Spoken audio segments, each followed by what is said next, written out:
میرن اور اسٹیبلٹی پاکستان کی means no P T I no Imran Khan, کیونکہ سر الیکشن کمیشن نے بھی پی ٹی آئی کو انٹرا پارٹی الیکشن کرانے کا حکم دیا ہے اور اسی صورت انہیں بلے کا نشان ملے گا۔ اب چیئرمین تو ان کے جیل میں ہیں، کیا عمران خان آپ کو الیکشن لڑتے دکھائی دے رہے ہیں یا وہ جیل سے ہی الیکشن لڑیں گے؟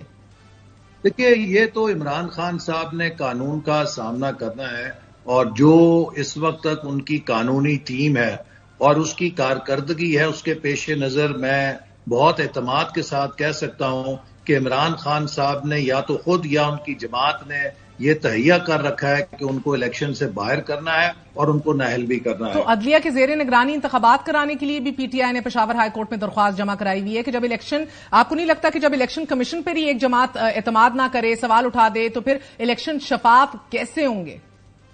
دیکھیے،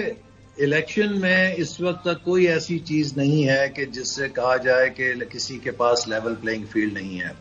پی ٹی آئی جن حالات کا سامنا کر رہی ہے وہ اس کا اپنا فرمائشی پروگرام ہے۔ آپ مجھے بتائیے کہ کس نے ان کو کہا تھا کہ 9 مئی کو وہ قائد اعظم کے گھر کے اوپر حملہ کریں؟ کس نے انہیں کہا تھا کہ وہ فوجی تنصیبات پہ حملہ کریں؟ کس نے انہیں کہا تھا کہ وہ شہداء کی یادگاروں پہ حملہ کریں؟ وہ جو حالات سے گزر رہے ہیں، ان حالات کو دنیا کا کوئی جمہوری ملک قبول نہیں کرتا۔ امریکہ میں جن لوگوں نے کیپٹل ہل پر حملہ کیا تھا، کیا ان کو 18 سال سزائیں دے کے جیلوں میں نہیں پھینکا گیا؟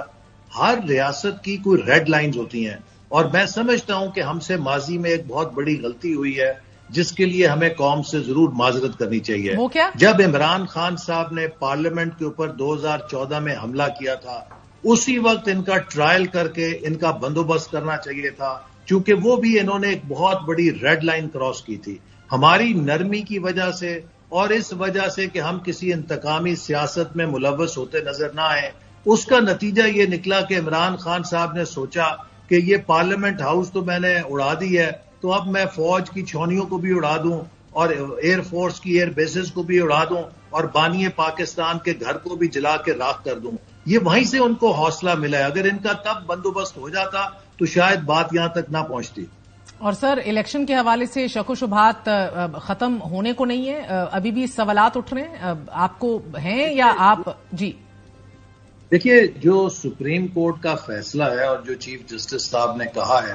کہ اگر کوئی 8 فروری کو الیکشن ہونے کے بارے میں شبے کا اظہار کرے گا تو اس کو بھی توہین عدالت میں طلب کیا جائے گا، تو میں نہیں سمجھتا کہ کوئی وجہ ہے کہ ہم اس کے بارے میں شک و شبہ کریں، اور ہم نے تو اپنے حلقے میں 8 فروری کے لحاظ سے اپنی مہم شروع کر رکھی ہے، اور البتہ صرف ابھی حلقہ بندیوں کا انتظار ہے، چونکہ 30 نومبر کو الیکشن کمیشن نے حتمی حلقہ بندیوں کی فہرست شائع کرنی ہے۔ تو ایک وہ بھی وجہ ہے کہ پورے مومنٹم سے لوگ اپنے حلقوں میں سرگرم نہیں، چونکہ انہیں قطعیت کے ساتھ یہ معلوم نہیں کہ ان کے حلقے کی باؤنڈریز کیا ہوں گی۔ اور دوسری بات یہ ہے کہ جب بھی الیکشن شیڈیول آتا ہے، کاغذات نامزدگی داخل کرنے کا وقت آتا ہے، اس وقت ایک باقاعدہ الیکشن کا مومنٹم کک آف کرتا ہے۔ تو مجھے امید ہے کہ دسمبر کے دوسرے ہفتے سے پورے ملک کے اندر بھرپور الیکشن کی مہم جو ہے اس کا آغاز ہو جائے گا۔ اور سر، بڑا اہم معاملہ تحریک انصاف کے لیے کھلا ہوا ہے، گو کہ جون 2023 میں میاں صاحب کو آپ نے تاحیات قائد، اور پھر بلا مقابلہ وہ بھی بلا مقابلہ مریم صاحبہ بھی چیف آرگنائزر، بلا مقابلہ آپ کے ڈار صاحب بھی سیکرٹری خزانہ بن گئے۔ اب پی ٹی آئی کو بھی یہی کام کرنا ہے، اگر یہ بھی اپنی کاؤنسل بٹھا کے وہی کام بلا مقابلہ خان صاحب کو بھی اپنا تاحیات لیڈر مان لیتے ہیں تو صحیح کر رہے ہوں گے؟ جی، اگر ان کی پی ٹی آئی کی جو جنرل کاؤنسل ہے، آئین کے مطابق وہ ان کا چناؤ کرتے ہیں تو اس میں یہ ان کا حق ہے، لیکن اگر عمران خان صاحب کو سزا ہو گئی تو یقیناً پھر وہ پارٹی عہدے کے لیے نااہل ہو جائیں گے، چونکہ جو قانون اور سپریم کورٹ نے فیصلہ بنایا اس کے تحت کوئی سزا یافتہ شخص جو ہے وہ پارٹی کا عہدہ نہیں رکھ سکتا۔